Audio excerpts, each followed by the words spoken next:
দেখেছেন এবং আমরা রাজ্যবাসী দেখেছি গত বিধানসভা চলাকালীন সময় পবিত্র বিধানসভায় দাঁড়িয়ে আমাদের রাজ্যের ভূমিপুত্র সুসন্তান রাজ্যের বিধানসভার বিরোধী দলনেতা শ্রদ্ধেয় জিতেন্দ্র চৌধুরী মহোদয়কে ব্যক্তিগতভাবে তাকে টার্গেট করতে গিয়ে সমগ্র উপজাতি সম্প্রদায়কে যে ভাষায় কুকথায় গালিগালাজ করে রাজ্যের মাননীয় মন্ত্রী রতনলাল নাথ অপমানিত করেছেন।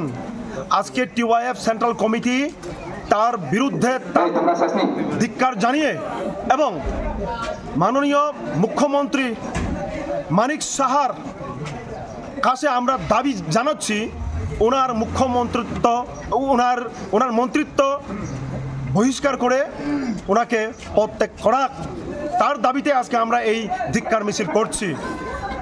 আসলে এটা খুব লজ্জাজনক, বিধানসভার মতো একটা পবিত্র স্থানে দাঁড়িয়ে রাজ্যের বিরোধী দলনেতাকে তার সমস্ত সম্প্রদায়কে জাত তুলে অপমানিত করেছেন রাজ্যের মাননীয় মন্ত্রী রতনলাল নাথ। তার বিরুদ্ধে টিওয়াইএফ ধিক্কার জানাচ্ছে। সমগ্র রাজ্যব্যাপী আমরা এরকমই বিক্ষোভ মিছিল করছি, তার অঙ্গ হিসেবে আজকে আমরা